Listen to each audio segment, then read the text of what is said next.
Assalamualaikum warahmatullahi wabarakatuh.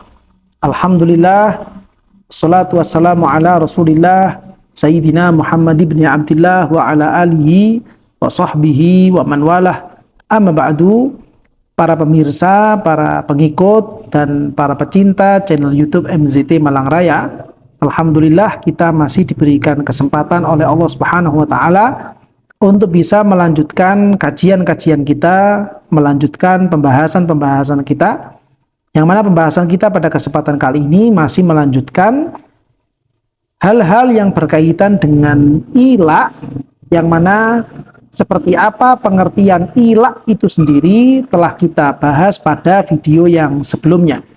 Hal ini merupakan satu bentuk antisipasi sekaligus juga sebagai bentuk warning, ya, sebagai peringatan kepada kita semuanya agar supaya kita sebagai suami jangan sampai kemudian memunculkan satu bentuk sumpah untuk tidak mengumpuli, tidak melakukan hubungan badan dengan istrinya masing-masing.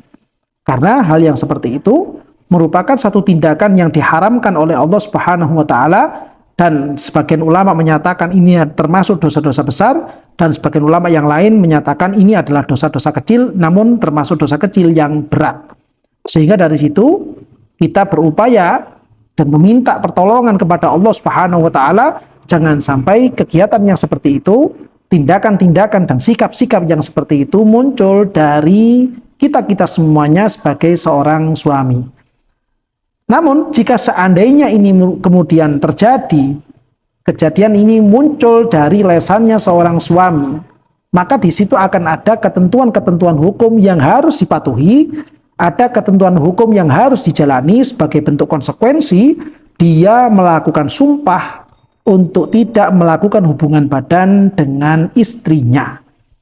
Pada keterangan yang sebelumnya tentang definisi ila itu sendiri seperti apa, telah disebutkan bahwa sumpah itu dianggap sebagai satu bentuk tindakan ila kalau durasi waktu dia tidak mau menggauli istrinya 4 bulan lebih. Dari kata-kata 4 bulan itu juga sudah kita bahas pada video yang sebelumnya bahwa 4 bulan ini maksudnya adalah 4 bulan Hijriah, bukan 4 bulan Masehi. Penghitungannya, jumlah harinya itu adalah dengan menggunakan penghitungan dan jumlah hari yang berlaku pada bulan-bulan Hijriah. Jika seandainya kemudian dia menyatakan satu sumpah, atau dia tidak menggunakan sumpahnya itu tidak menggunakan istilah bulan, namun dia menggunakan istilah hari. Ya, berapa hari? Taruhlah misalkan jumlah harinya itu sampai pada batasan 115 hari misalkan. Saya bersumpah tidak akan menggauli kamu selama 115 hari, misalkan seperti itu. Dan ternyata kalau itu dihitung secara real fakta yang ada dari kalender Hijriah, ternyata itu sudah sampai pada hitungan 4 bulan. Sudah sampai pada hitungan 4 bulan yang terjadi di saat itu. Maka ini kalau persis 4 bulan, tidak ada lebihnya, maka itu bukan disebut sebagai ila. Tapi kalau ada lebihnya, walaupun lebihnya itu setengah hari, atau lebihnya itu 1 hari, apalagi kalau lebihnya itu sampai 1 bulan, sampai kemudian 2 bulan, maka ini yang kemudian disebut dengan ila. Kalau masih pas persis 4 bulan, maka itu belum dikatakan sebagai ila. Kalau dia itu sudah lebih dari 4 bulan, walaupun hanya setengah hari saja, maka itu disebut dengan ila. Otomatis ini merupakan tindakan yang diharamkan oleh Allah Subhanahu wa taala. Nah, dalam pembahasan 4 bulan ini ada pembahasan yang lebih spesifik, ada pembahasan yang lebih meruncing, lebih tajam yang disampaikan oleh para ulama-ulama kita dari kalangan mazhab al-Imam Asy-Syafi'i. Yaitu diantaranya apa yang dinukil dan dijelaskan oleh beliau Syekh Ibrahim bin Muhammad Al-Baijuri dalam hasyiah beliau. Beliau memberikan keterangan tentang masalah ketentuan 4 bulan lebih ini, yaitu zahiruhu walau bima la yasa'ur raf'u ilal qadhi wa huwa al-mu'tamadu inda Ramli wa Ibni Hajarin. Ketentuan lebih dari 4 bulan tersebut, ya, secara lahiriahnya lebihnya 4 bulan itu, ya, lebihnya 4 bulan itu terikat dengan apakah kelebihan dari 4 bulan itu merupakan waktu yang memungkinkan untuk mengangkat kasus ini kepada pengadilan agama atau tidak. Jadi apakah waktu yang lebih dari 4 bulan, taruhlah misalkan 4 bulan itu ketemunya 121 hari misalkan. Contoh saja ini, 121 hari. Ternyata si suami ini sumpahnya bukan 121 hari, tapi 122 hari. Sehingga lebih 1 hari dari 4 bulan lebih 1 hari.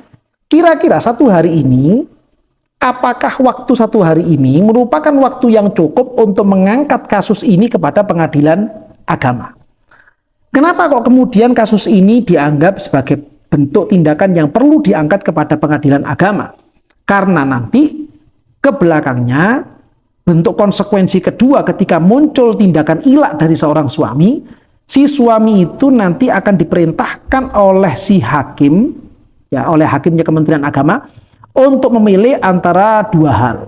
Yang pertama memilih untuk mengumpuli istrinya, ya, sehingga ketika dia itu memilih tindakan mengumpuli istri ini atau yang dalam kitab fikih itu diistilahkan dengan sebutan fi'ah, dia memilih fi'ah yaitu mengumpuli istrinya, maka dia wajib untuk membayar kafaratul yamin. Tapi kalau kemudian dia itu memilih yang kedua, dan pilihan kedua ini adalah talak, ya, maka dia sudah putus dari hubungan suami istri dari istri yang sah ini, yang sudah diilak ini, ya. Ini soal. Nah, nanti suami itu di pengadilan akan diberikan pilihan 2 ini, antara dia memilih fi'ah atau dia memilih talak. Dan seandainya misalkan si suami itu dalam gelar acara di pengadilan itu suami tidak hadir, suami ini ghaib, suami itu dia tidak bisa hadir dalam persidangan karena udzur-udzur tertentu,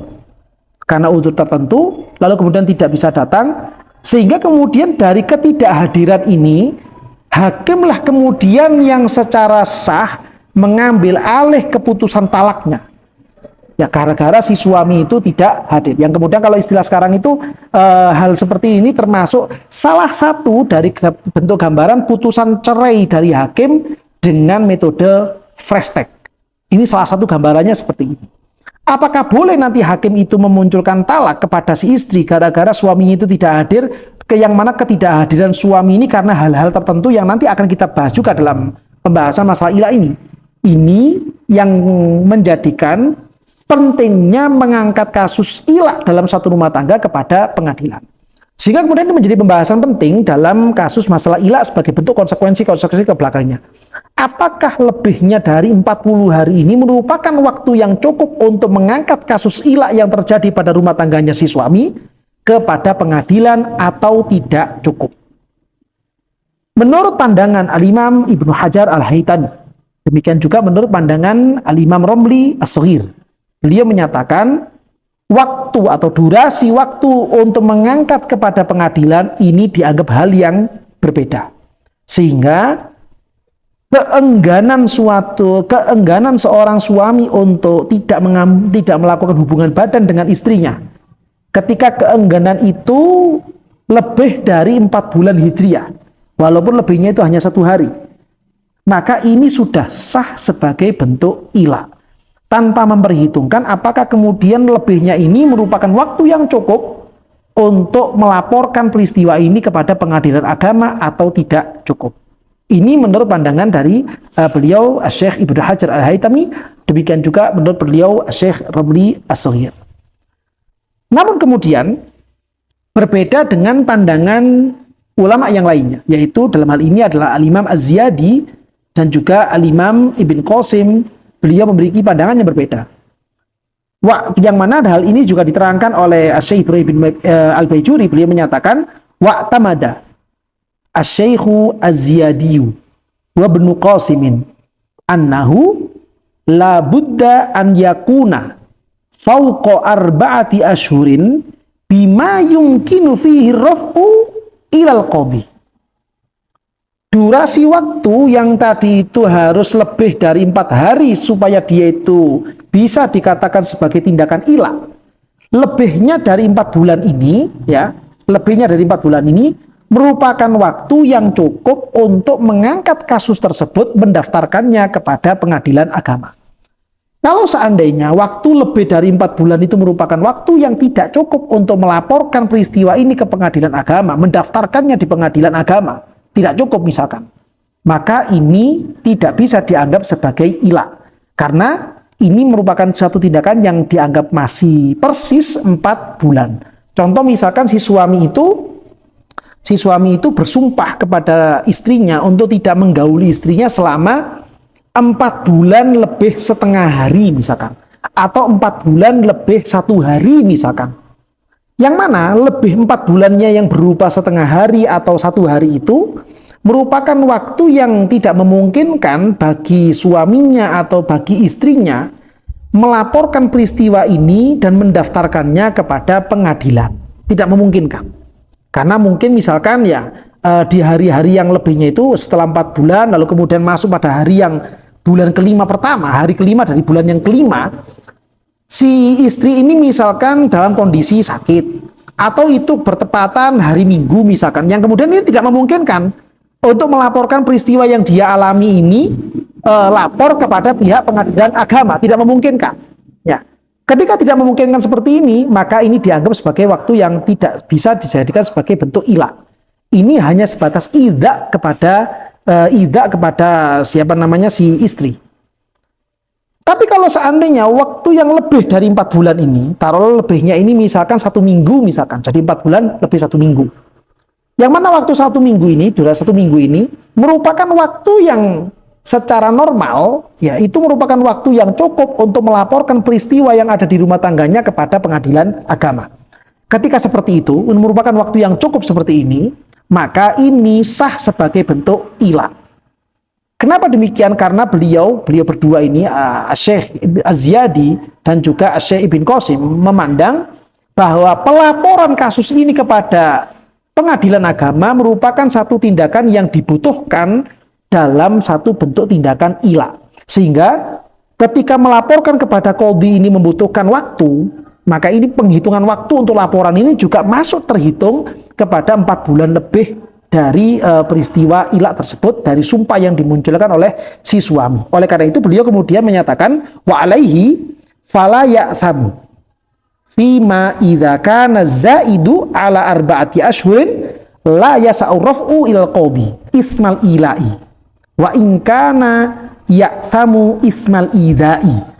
Sehingga ketika memang waktu yang lebih dari 4 bulan itu merupakan waktu yang tidak cukup untuk mengangkat kasus ini, mendaftarkan kasus ini di pengadilan, ya, tidak cukup, maka ini bukan tindakan ilah. Karena ini bukan tindakan ilah, maka si suami tidak mendapatkan dosa dari bentuk dosa tindakan ilah.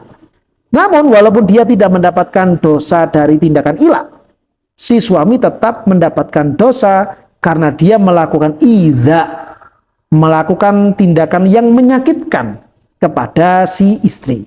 Nah, ini merupakan satu rincian yang penting untuk kita ketahui juga, bahwa ulama-ulama kita, guru-guru kita, beliau yang menjadi sanad dalam rantai keilmuan kita, Syekh Ibn Hajar Al-Haytami dan juga Syekh Romli As-Saghir, atau beliau Syekh Ziyadi, begitu juga Syekh Ibn Qasim. Beliau semuanya memiliki pandangan yang tajam tentang dalam menanggapi ketentuan lebih dari 4 bulan yang dimunculkan dalam sumpah si suami kepada istrinya. Sehingga dalam hal ini kita pun juga penting untuk mengetahui kira-kira lebih dari 4 bulan ini apakah dia itu masuk dalam penghitungan pengangkatan atau pendaftaran kasus ini di pengadilan ini durasinya masuk dalam hitungan 4 bulan lebih, atau pelaporan itu, pendaftaran itu tidak masuk dalam penghitungan 4 bulan lebih. Kalau kita kembali pada pandangannya Syekh Ibn Hajar Al-Haytami dan juga Imam Romli, maka ini tidak diperlukan. Durasi untuk melaporkan, mendaftarkan kepada pengadilan, durasi waktunya itu tidak masuk dalam penghitungan 4 bulan lebih. Tapi kalau menurut pandangannya Syekh Ibn Ziyad, Syekh Ziyadi dan juga Syekh Ibn Qasim, durasi waktu untuk melaporkan kepada pengadilan ini ikut dihitung pada hitungan 4 bulan lebih tersebut ketika sumpah si suami muncul dengan bentuk redaksi tidak secara mutlak namun terikat dengan satu durasi waktu yaitu 4 bulan lebih. Tinggal melihat lebihnya ini lebih berapa. Apakah memungkinkan untuk daftar kepada pengadilan atau tidak memungkinkan untuk daftar kepada pengadilan.